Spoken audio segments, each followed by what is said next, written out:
kind of terrified as you're even talking about it. I mean, Yeah, it's but just. I'm bringing the people we're bringing are very high profile Hmm. people that all of Yes. you would know, which is really cool. So I think we'll hear, and they even disagree. Like I'm talking about people that know what they're talking about. They specialize in this. From someone being, a doctor that you see on TV almost every week, Hmm. to someone who's on the board of Pfizer and speaks at all these events, etc. And they disagree. So I think having them get a good, healthy disagreement, a discussion ongoing, should be should be really interesting, and we'll see how the audience like, we're going to try our best in 2 days. So be prepped for a potential shit show, but we're going to try to keep it as civil as possible. Alpha, you've been waiting for a while, man. Yeah, I appreciate it, Mario, Taro, and Tom.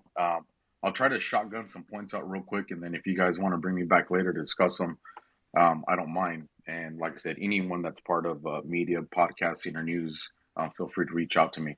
So the first thing is regarding the January 6th stuff and protocol. Thanks for all the stuff you're sharing. I love you, brother. There's a name that everybody needs to look into because there's no real talk around this guy. His name is Evan Newman, and it's Newman, Neumann. He's documented. It's on justice.gov. Anybody wants the link, DM me. I'll send it to you. The FBI has this guy or had this guy listed. He was at January 6th. He was wearing a Ukrainian Orange Revolution scarf during the time. The FBI contacts him in San Francisco in February, like 2.5 weeks or 3 weeks following the Capitol incident, and they let him go. He ultimately ends up getting asylum in Belarus, and he went there. So if you guys are looking into the video, find more people with these scars because we keep trying to say it's the right, we keep trying to say it's MAGA, and if you look not as a whole, but if you look at the majority of a lot of MAGA or conservatives or the patriots don't support the Ukrainian side of the Ukrainian Russia thing that's going on right now. So that alone is an anomaly that doesn't make sense. Now, with regards to January 6th and my thing, I'm one of all the people that are involved in January 6th that is getting charged on a January 6th FBI case number, and I wasn't at the Capitol. I'm being charged because of what led the investigation started based off me tweeting about January 6th. I'm one of two people that I know that's being charged that wasn't at the Capitol on January 6th.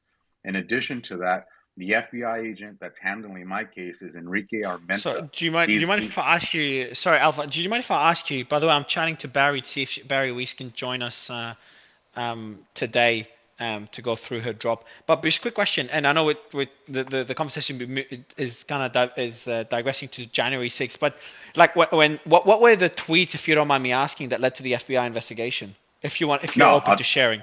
no, I'm 100% open to sharing. I have to bring them up that way I can quote them. I have them saved on a folder. But real quick, the point I want to make before I get to the tweets is the FBI agent because this is more important than my case. This is probably one of the most important things that and well, let me just say it. The FBI agent is Special Agent Enrique Armenta.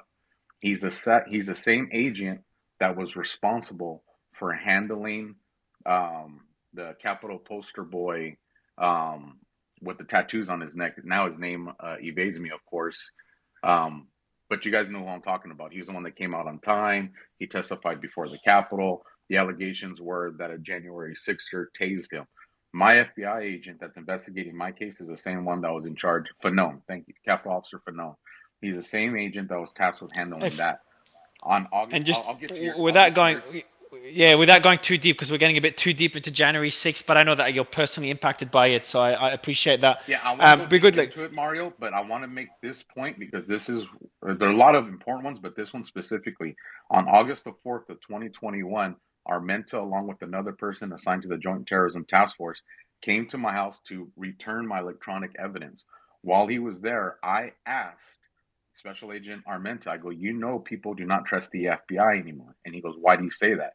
I go, yeah, Director Ray from the FBI on TV go and lie that he had not seen any evidence of Antifa or BLM at January 6th. I go, at a minimum, everybody had already seen the pictures and videos of John Sullivan. This is what the FBI agent told me. He goes, well, of course he said that. He can't say anything that's going to help Trump. So I looked at him. I have 14 years working law enforcement undercover as a detective in homicides and gangs. I looked at him. I said, when you're under oath, I go, you don't get to lie. I go, I don't like Biden, but if Biden said something, I would have to acknowledge it. Even his partner looked at him like, what did you say? They shifted the conversation. I had my attorneys reach out to the district attorney to give copies of that audio from that contact. After about 2 months of requesting it, the district attorney's office said the FBI contacted them and said there was no recording of that contact. So you're telling me the FBI went to my home of an alleged January 6th suspect, and they didn't record that conversation? No. I had already went on a couple radio shows and podcasts telling everybody I'm going to release that audio. They destroyed it. What I'm saying to Tom or anybody that's listening, I will take a polygraph on live TV and testify to what I said and more specifics. I know it's not admissible in court, but the court of public opinion, it is. Now, with regards to what you're saying, Mario, there was 6 tweets. There was 3 that they focused on. One was a picture of, and I'll summarize it because while I was talking, I wasn't opening up the file because I'm a Marine. We're not great at multitasking. All good, But man. Thanks for the service. But yeah, if you can keep it within 60 seconds if you can, if the tweets are not too long. yeah, no, I'm clicking on it and I'm bringing it up right now. So the first tweet is dated January 6th of 21, and I'm going to read it quoting. I go, will you fight, bleed, and maybe even die with me as we take on the evil that is now stealing our nation? I'm a Marine combat veteran, law enforcement veteran of 14 years, and my allegiance is to God, family, and country. I'm ready, are you? It's time to patriot the F up. God wins. The second tweet said January 19th, 4:30. The third tweet was a picture of the skull with the stars around it, and it had the 3 lines on the skull, which they say stands for the 3%ers. It only appears one time in my Twitter. They try to take this out of context. So the first thing with regards to the tweet, I say take on the evil. I don't say take on the government. I don't say take on the FBI. I don't say take on the Department of Justice. I say evil. So they're self-acknowledging themselves as the evil. The second thing is they took it out of context because there's nothing in there where I'm doing a call of you can die for your country without ever I'm gonna doing do this. anything violent. I've just got up an idea. I just did a poll for the audience. Now, obviously, January 6th seems to be a very divisive event as well.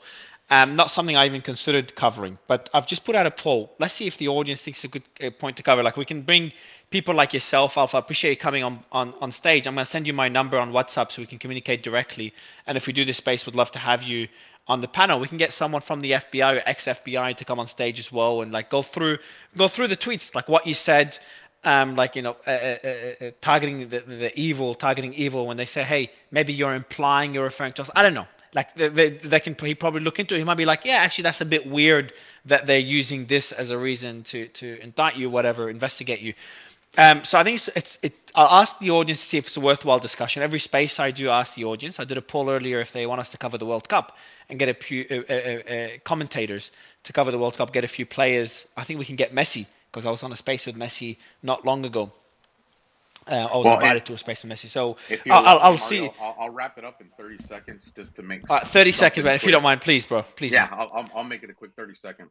So one, the detective that interviewed me during the interview, which is recorded, he even stated, he goes, well, you know how to tweet without violating the law. So that statement alone says that he knew my tweets weren't in violation. The second thing is my tweets didn't even violate Twitter's policies because I've been put in Twitter jail like most people. I did an interview with Dr. Sherry Tenpenny where they suspended my main big account.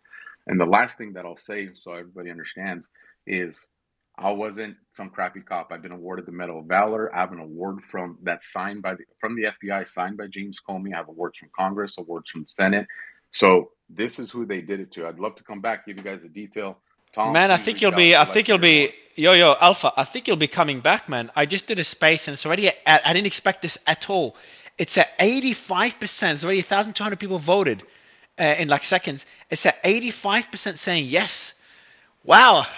Okay, I didn't Well, expect this at all. there's a lot of stuff people don't know, Mario. Like I said, I was on a tactical team, so I know about the deployment of flashbangs. I can help you cover all that stuff.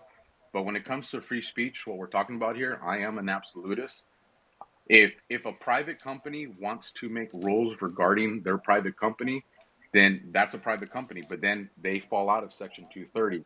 It's when the government tries to get in the way and use these private companies to come after you is where we have an issue. But thanks for the time, Mario, Tara, Tom, and the audience that's listening. Alpha, yeah, I'm gonna send you a DM. Let me tell the team now to send you a DM. send my WhatsApp to Alpha. If you can connect with me, bro, I'll be very grateful. I'm sure you have other people that can come on stage as well. We can get people on both sides of the argument, because obviously the audience really wants that investigation. And for the audience, just as you know how I do things, I'll be getting both perspectives, so you hear both sides of a story, and try to get information in a very civil way. Because it's again, January 6 events. I call them events. Like, I didn't even know what to call them, because if I use the word riot, some people say I'm being biased. If I use another word, insurrection or whatever other words they use, bias. So I just put events to try to keep it as objective as possible. And yeah, we'll see what comes out of it, because that's going to be another tricky one. But again, appreciate you, man, and check your DMs for when you get it. Atia, you've been waiting for a while. Mic is yours. You meant me, right?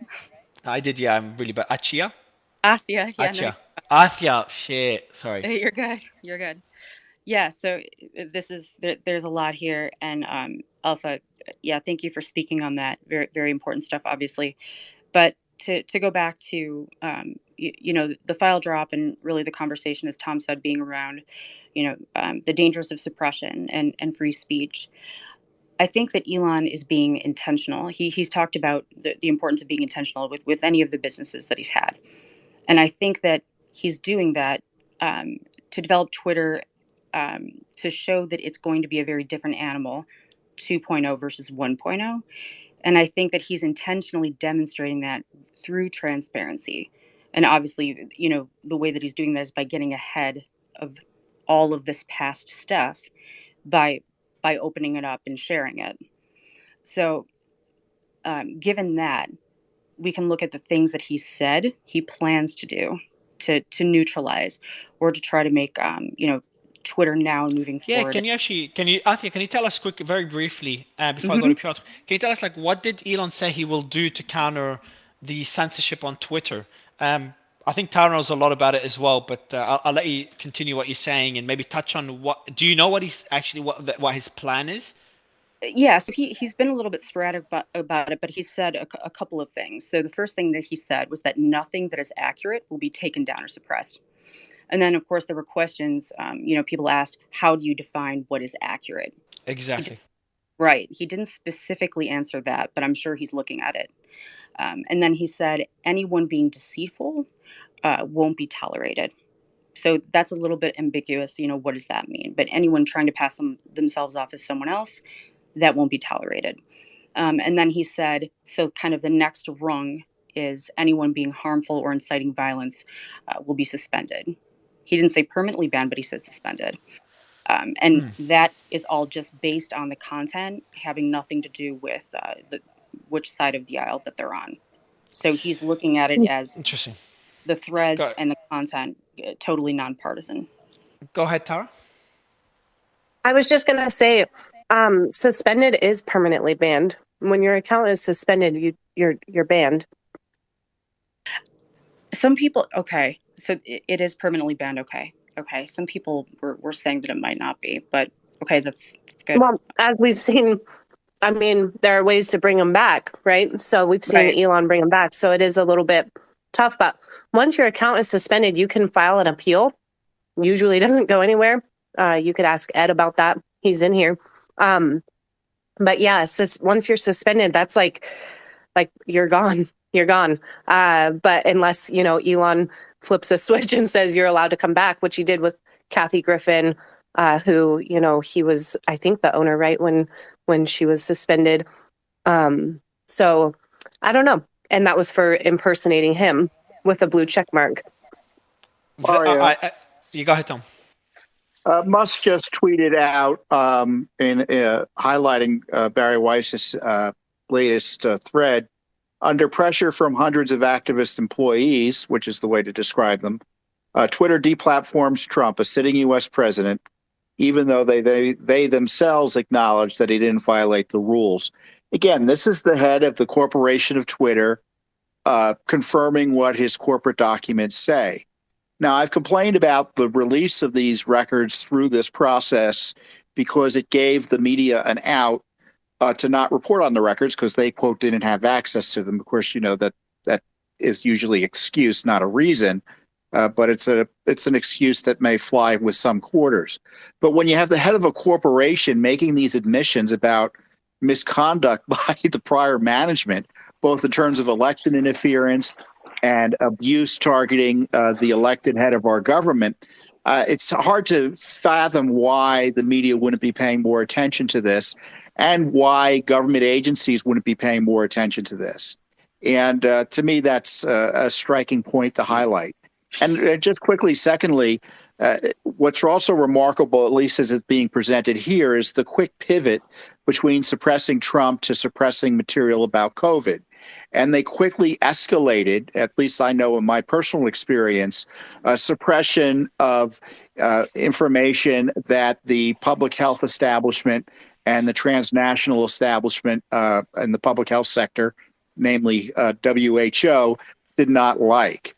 So this was just this was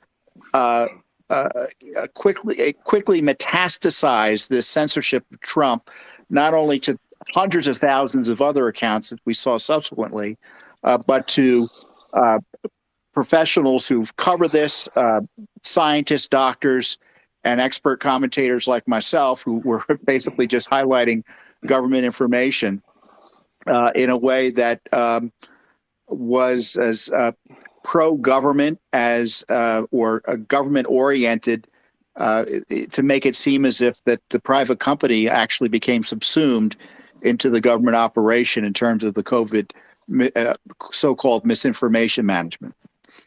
Yeah, I've just done a tweet I want to get from the audience before we go to Piotr. First, I want to acknowledge what you said, Tom. Like Elon's highlight that, I don't have the tweet open in front of me, but essentially executives at Twitter, that's the core issue here. Executives at Twitter, based on their own biases, decided to suspend the sitting president of the United States, which is the major issue. Now, about COVID, and I'll just use the word misinformation very loosely. I've just done a tweet now. I want to get the audience's thoughts. I want to get a better understanding, because it seems that Elon is like, he even named Fauci in a tweet yesterday or the day before, which is that caught me by surprise. So I'd love everyone's take on it before we get the debate going on in 2 days. Really quickly, can I just add that he just pointed out exactly what I was pointing out earlier, in that it was the Twitter activist employees who were the ones who were applying this pressure. It wasn't outside pressure. It was literally the employees of Twitter who were applying the pressure to get Trump off the platform. No, that's true. That's true. I think the outside pressure that was. So it wasn't the government? I don't think they're mutually exclusive, right? We've seen the drop showing that the FBI and DHS was meeting weekly with them, and they were bragging about it. So, I mean, clearly they're not mutually exclusive. Yes, the Twitter employees overwhelmingly push and cheer this on, yes, but we cannot negate that federal actors and agencies were circumventing 230, which offers broad immunity to tech companies as an extra legal means to take away constitutional rights from Americans for free speech on the digital public square. I think they're not mutually exclusive. So I just want to... Mario, just please. They are not constitutional rights. Your mic. I'll come back. I'll come back. All right, cool. Yeah, I'll give you the mic. Put your hand up and I'll give you the mic as soon as you're back with the right mic. I think just the point that was made earlier about outside influence, I think what they meant is less direct influence and more based on outside beliefs or things that happened outside the platform, which made them just hate Trump more, that made them make that decision, which is not indemnifying them in any way, just saying that the influence came from the outside, which is wrong. So it's kind of highlighting that point.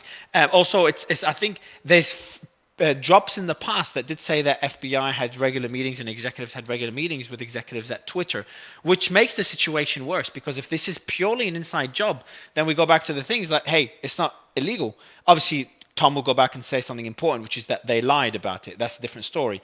But the private company could censor whatever they like based on current law.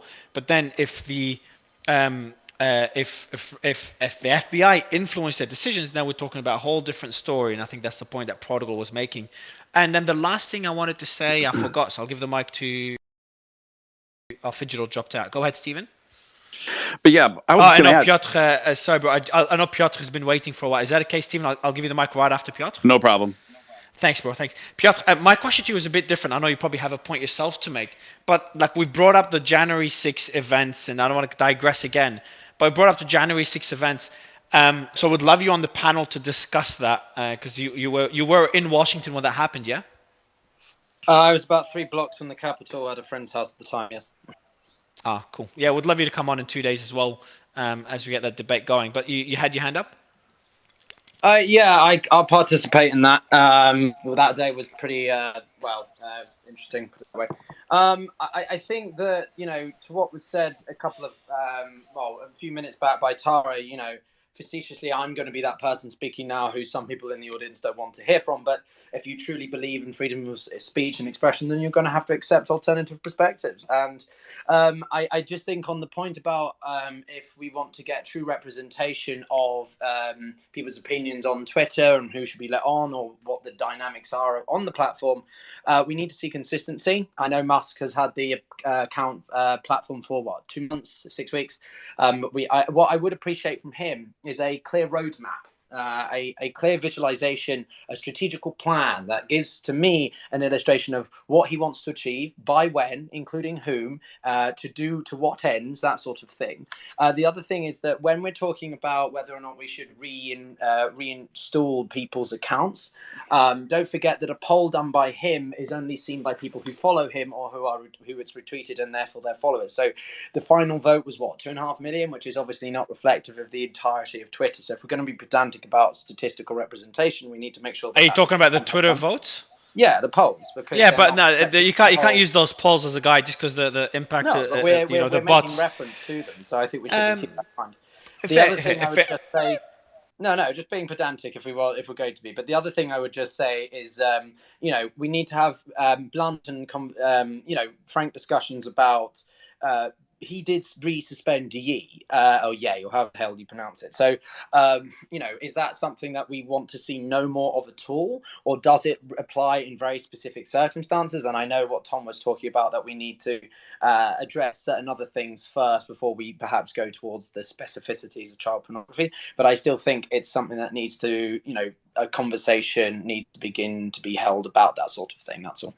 But that's all I wanted to add for the time being. And while you were speaking, Ian, what's up, man? Ian? Is he up as a speaker? I only see him as a listener, but I did see Eric came up here. I would love to hear from Eric on the topic as well. He's yeah, I think he's glitching for him. I know Stephen. I said I'll give. Oh, he's requesting again. So while he's requesting, get Ian's thoughts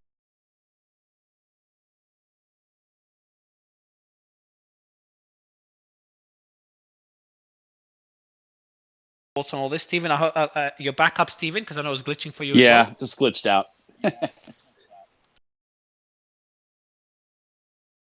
Fun. Okay, yeah, it's working. Oh, Steven, yeah. I wrote up the article on Twitter files. So it's up on Rebel News if you guys want to read it. It's a breakdown of what they released today. Can you hear me, yeah, Ian? Because I think it's glitching. You can't I can hear me. all of you. Ah, perfect. Yeah. I'd love, because I know Stephen is going to speak as well, but I'd love since you just jumped in, your take on the drop today. I think it was it gave us direct insight and communication on how they ended up deciding to ban Trump and how they're trying to find a way to ban him. Yep. What are your thoughts? I think today's drop is a lot juicier than previous ones. Absolutely. We expected it to be pretty. Definitely. I was expecting it to be pretty lame. Yeah, I thought it was going to be lame. You know, I thought, it's just going to be more of the same. But no, I was actually quite excited about this. You know, when she started tweeting about the internal conversations that Vijaya Gadde in particular had about this, it's like she admitted, right? Vijaya Gadde, who was, you know, along with Euler Roth acting as the CEO of the company, decided that, you know what, Trump didn't violate any of the rules, that we're going to take action against him anyway. And that, I think, set the precedent, which I tweeted to Elon Musk, right? It set the precedent for how they acted against other Twitter users in the months and probably year afterwards, where they would, you know, just skirt their own rules. They didn't follow any of their own rules. They were just happy to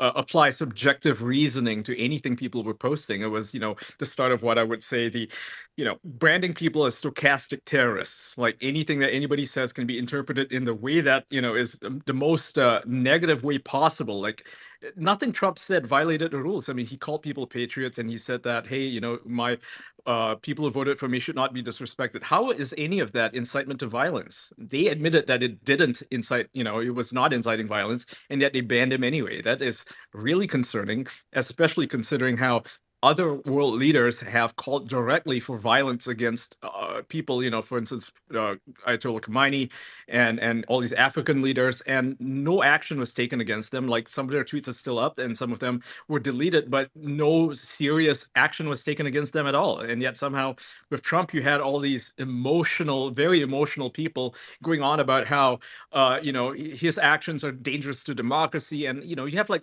one or two outliers, like these junior employees, like one guy from China was like, this is really concerning, that I'm concerned that this is going to impact free speech. And, it's funny that it's foreigners who are pointing out how what they're doing is so inherently undemocratic and it's dangerous. It sets this terrible precedent.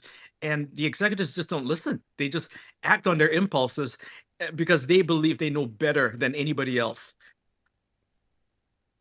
Foreigners know firsthand the detriment of doing that because that's what they fled from. So they're the ones who are going to take a stand and say, this is not okay. This is not the way things should be handled. It actually makes perfect sense. And a question for you, Ian, before I go to Stephen.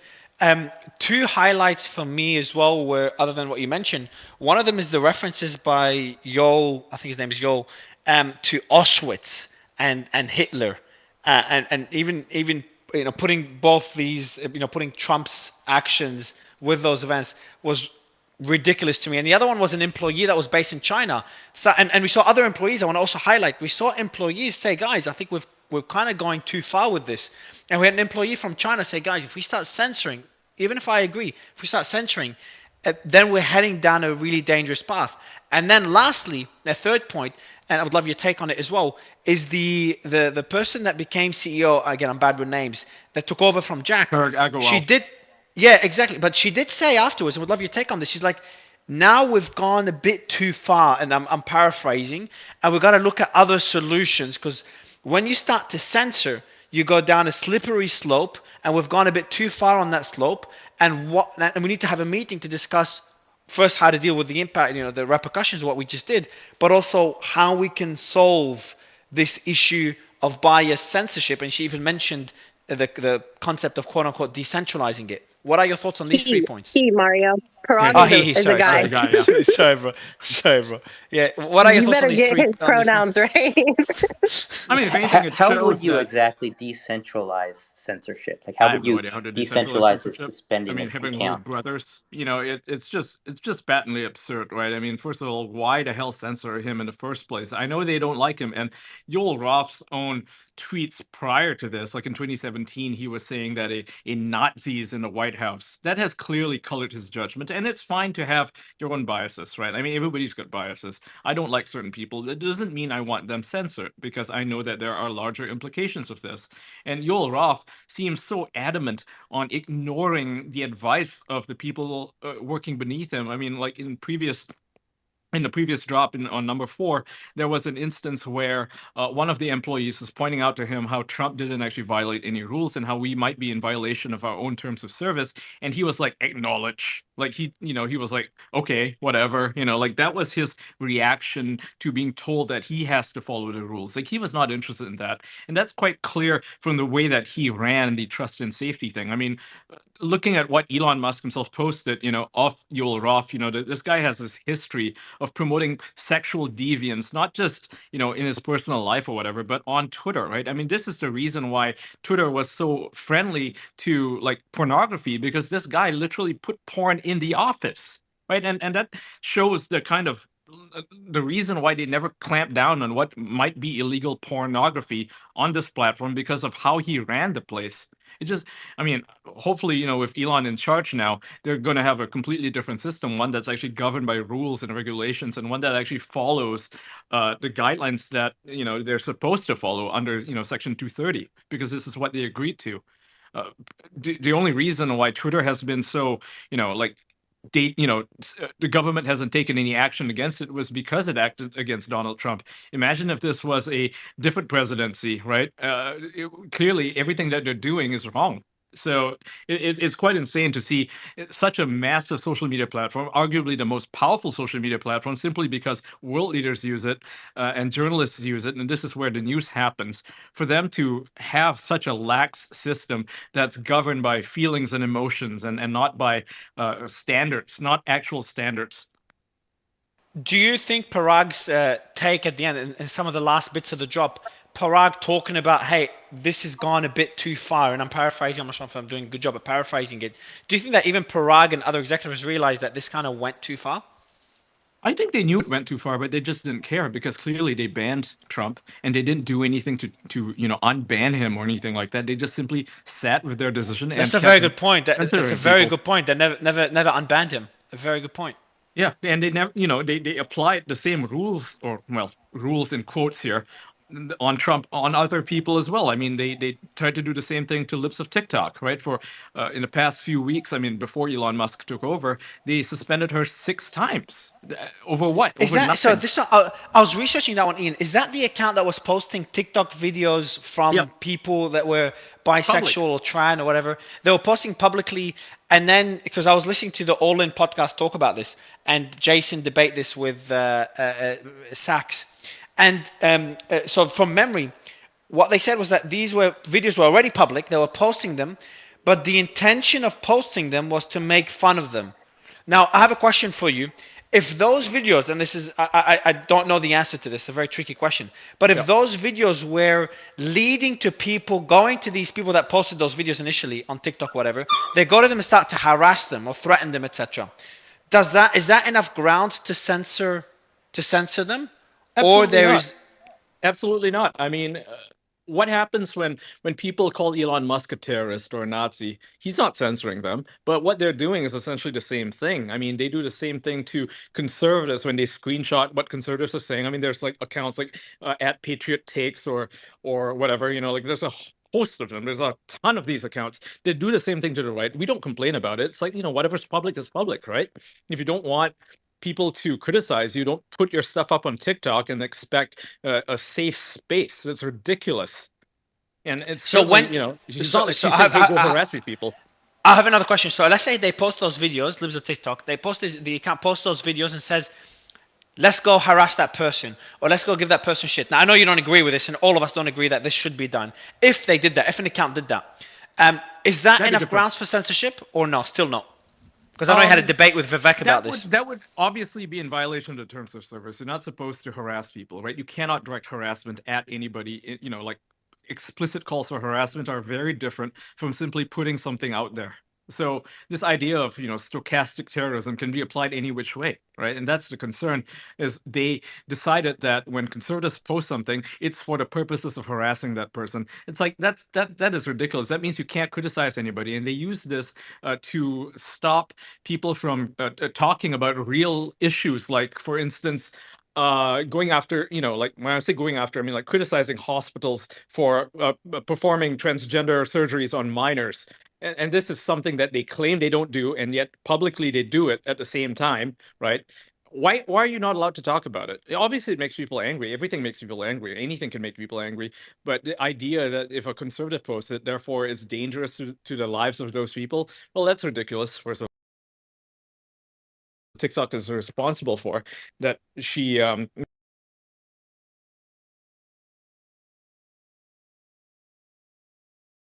that direction of, I mean, her posting of these videos, these publicly available videos, has led to the direct harassment and death threats towards these organizations, or even like a bomb threat to the Boston Children's Hospital, has later proven to be false. Like there was no bomb threat to the hospital at all. It was just something that leftists blew up on social media and claimed what's happening wasn't actually happening, but they used that as a way to suspend her account temporarily.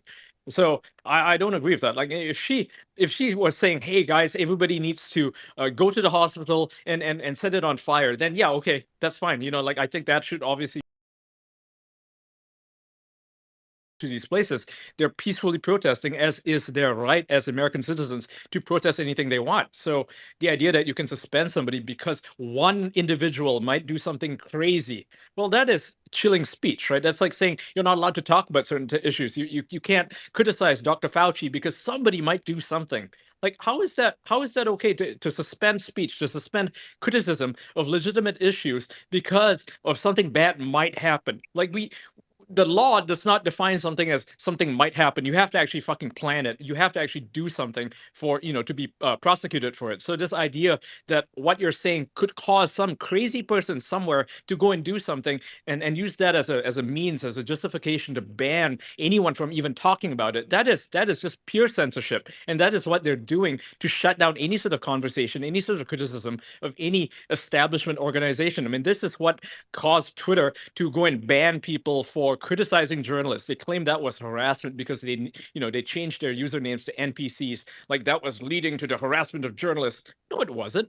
Like, maybe don't publish stupid shit, and you should not be immune to criticism. Anybody should be able to say anything about anyone, as long as it's permitted within legal speech, and nothing that lives a TikTok post is illegal at all. You are confusing legal speech and a private company continuously. This entire space is confusing. Oh, sorry, I muted you by accident, Fidgetal. Can you continue? So you're confusing. Go ahead, Fidgetal. You guys are confusing private speech versus public speech, and you are misleading thousands of people. If the question is whether there should be another platform that should be completely decentralized or run by the government, where these things are actually the legal arguments you're making, is very important.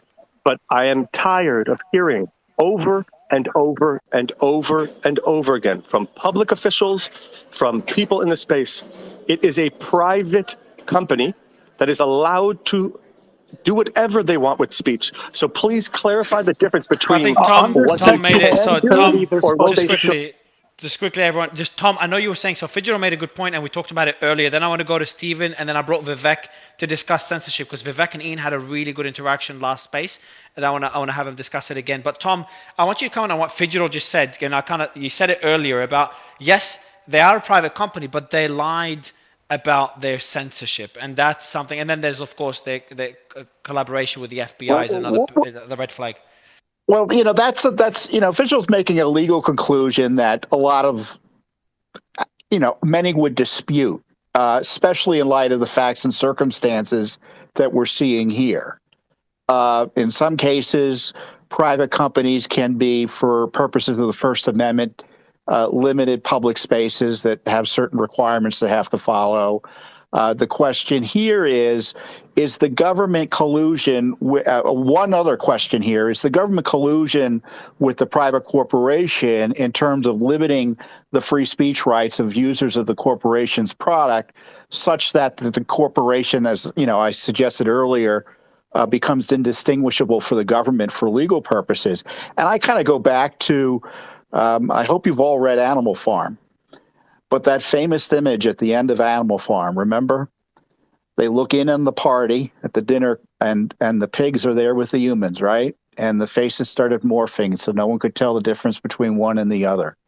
And I think that's what we have to see when we're looking at Twitter and the interactions with the FBI and DHS and these decision makings. There's not even a dotted line in terms of the operations here. And when you see language that Trump is a terrorist, his followers are terrorists, that is echoed almost immediately and simultaneously by DHS and FBI officials, it's further indication that this is a kind of a straight line from the government to the corporation in terms of censoring Americans, and it raises much more complex legal issues than my colleague on the panel here suggests. But that's my point. Thank you. If I could just add one thing quickly. I'll give Prodigal, guys, just too many. So Stephen, I know you've been waiting for a while, man. Prodigal, Fidgetal, I'll give you the mic in a bit. Fidgetal, your mic is still very muffled, man. But Stephen, I know you've been waiting for a while, man. I really appreciate that. And I'll give you the mic. Then we'll go to Vivek and Ian. I've got a few questions for them. Stephen. Yeah, no worries. Just 2 points that I wanted to make quick. I think, just to dovetail what Ian's summary of this was, I think the overall point of this whole drop, in my opinion, one of the main focal points of this is to show that both of the executives both Roth and Vijaya were taking liberties and essentially making it up as it goes along, and applying new terms of service. They're literally just making up and curving according to what their predetermined biases were and applying them accordingly, despite even what some of the dissenters in their ranks were voicing.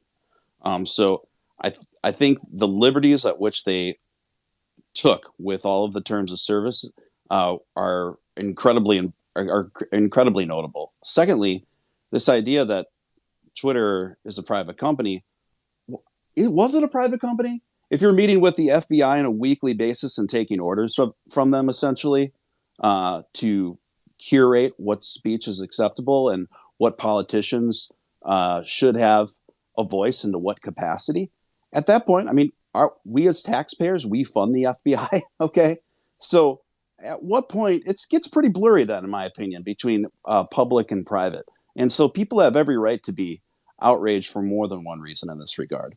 And I'd love to. The FBI makes recommendations to companies all the time, though, and it's always up to the company to decide what to do. They never have to take an order from the FBI. So I don't think we can say the government was forcing Twitter to do anything. It's pressure, right? I mean, They if the government is regulate pressuring you to do something, but pressure that has no consequences. But Ed, let's talk about consequences. Let's talk about consequences. I can give you consequences right now. The government banned people from congregating and protesting against COVID restrictions and mandates in real life under the public safety state. Then the only means they had for information and for congregating was social media, where now it's clear there was collusion between big tech and the government to stifle free speech there. They offer broad immunity. No, but there wasn't collusion, though. No, there is collusion. There's 100% collusion. They offered collusion in that they made a suggestion. They offered broad immunity to big tech to be a platform, not a publisher. And then we find out that they are editorializing comment on issues that affect the constitutional rights of people when they cannot congregate in real life. They were arrested. I know. I was in New York. Parents were arrested trying to get their kids to school. I was in New York. People were protesting so they could keep their small businesses open to survive. So the government was literally violating their rights in real life, then working with big tech to make sure that their points in this information couldn't get out. Are you telling me that didn't exist?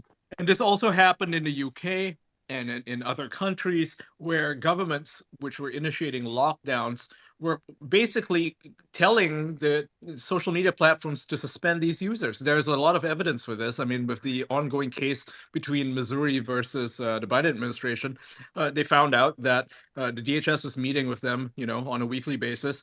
The FBI was meeting with them on a weekly basis to tell them, to give them recommendations on what to suspend and who to suspend. I mean, there are all these names that are listed, right? All these conservative accounts. The FBI is providing them names of all the so-called violation, tweets that were in violation of the COVID mandates. So 100%. I mean, this was stuff that was done from the top down. This wasn't just, Twitter deciding, we're just going to start suspending people for speaking out against masks and lockdowns and things like that. No, this is actually done at the request of the NIH, right? The National Institutes of Health. But it comes back to the fact that it comes back to the fact that the government wasn't forcing anything. They were requesting it. They were suggesting